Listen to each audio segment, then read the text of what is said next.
All right, here we go. Howdy, y'all, I'm Q, and today we're going to be giving a slightly deeper dive into a pedal that I feel deserves a little more attention. The Korg 104ds Hyper Distortion. Let's get to it.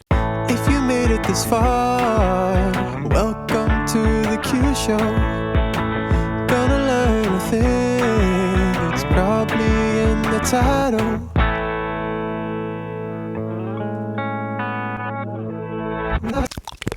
A little history on this pedal, at least recent history. The JHS Pedal channel, which is super famous, recently did a video highlighting this whole pretty obscure series of Korg pedals. And it's the only reason I know about them. But this pedal's a monster. I don't feel like that was really shown in the video so much. So I want to dig into it a little bit, show you all the features one by one, and show you the practical applications for all of them.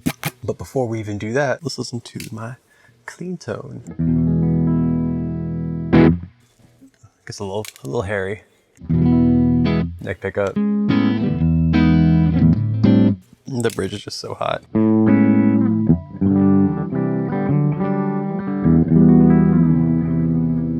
Anyway, clean tone.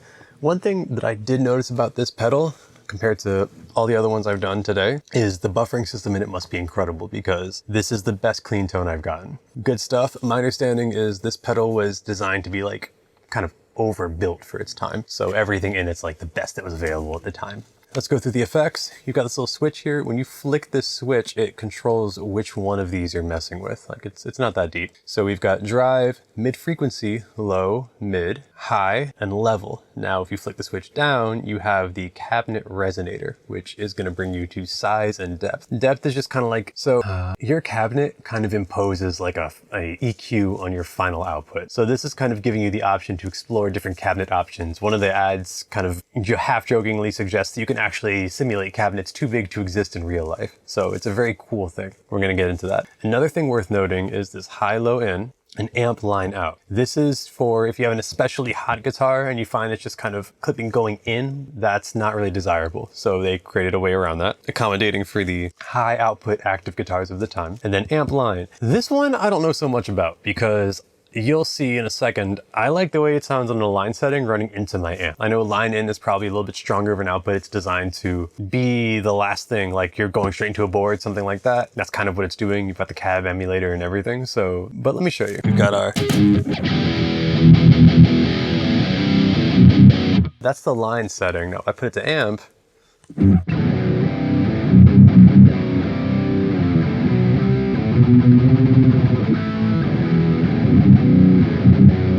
like, they've all sound good to me, but personally, I like that extra high end that line is giving me. Back to line, and I'll be using line mode for the duration of the video.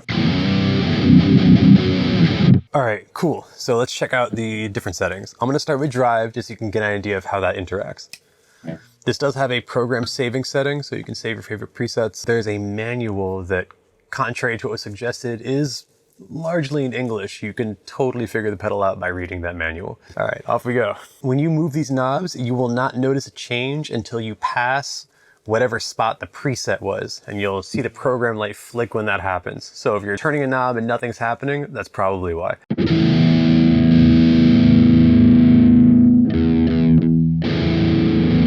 So like, to me,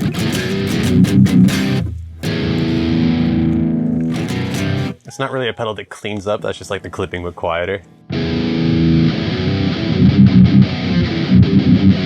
To me, the drive is very much just kind of like something to balance against the gain of the input of your instrument. I don't think it's very dynamic, but that's okay.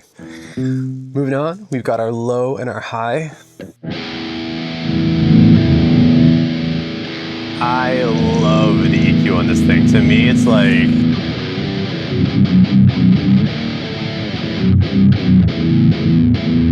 you can just get so stupid with it. Like, that is just like...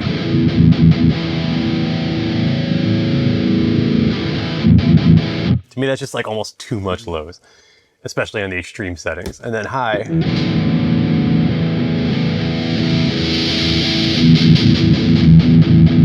Okay, that's definitely what the amp thing is for. That would be insane in any context live. So you get like that flexibility.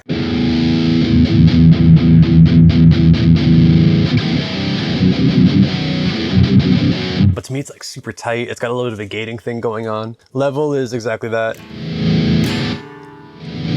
Interestingly, full seems to be unity, which I can appreciate.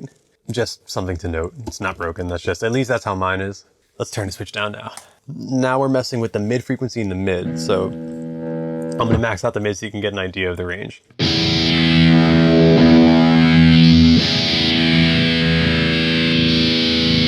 You hear it notching? So that's actually how this is. It's not completely smooth.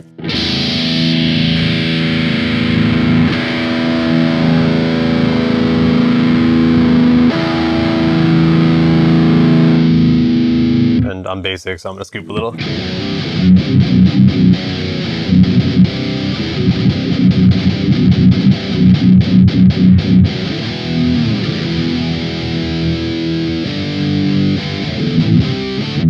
So yeah, Scoopy boy. Moving on to what I think is the most unique thing about this pedal. It's gonna be the cabinet simulator. So check this out. It's got size and depth.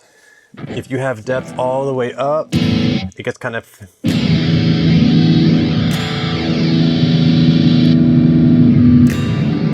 So, okay, so you can see how an amp, these extreme settings are still like totally palatable. On line, it gets a little more extreme. So I guess you'd have to kind of be a little more judicious.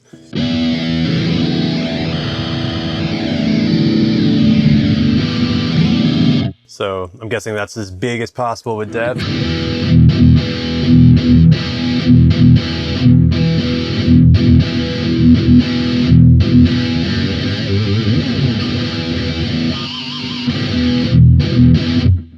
And this would be like the smallest. That's hilarious. It sounds like the little crate speakers. I love it. So for me,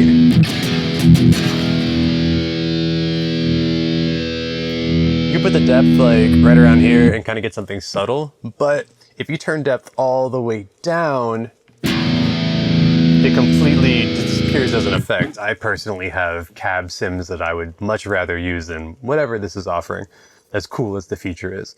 So that's how I would use it. And, you know,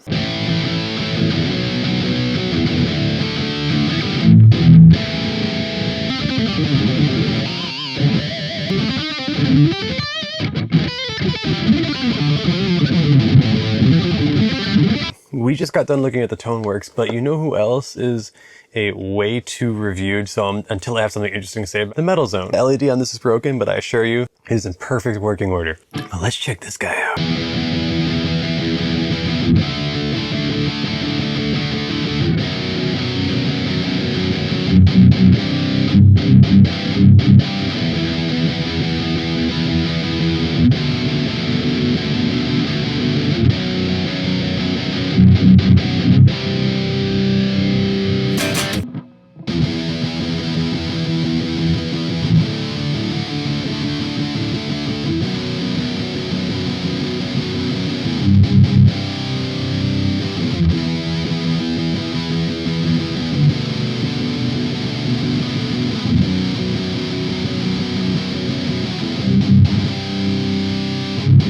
And one thing that's cool about these is, at least for now, they're very cheap.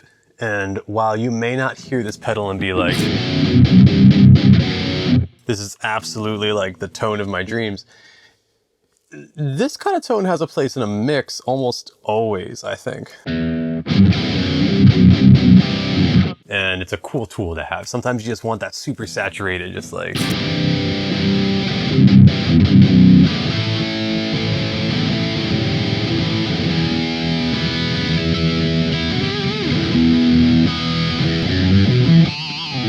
And that does it. All right, what did you think? Did you glean anything from this that you maybe didn't get from it before? Was there something that you wish I had dug deeper into? If so, it'd be cool if you mention it in the comments. Maybe I'll reply to you with how that went. I would like to thank my Patreon subscriber. Super cool, but you're also cool too for watching. Thank you so much. If you're still watching, don't forget to like, share, subscribe, and then like physically tell somebody about me if you think this is cool. Thank you so much. I'm Q, and Thank you for watching the Q Show. Don't share this with the JHS guy though. Unless he likes it, then share it with him.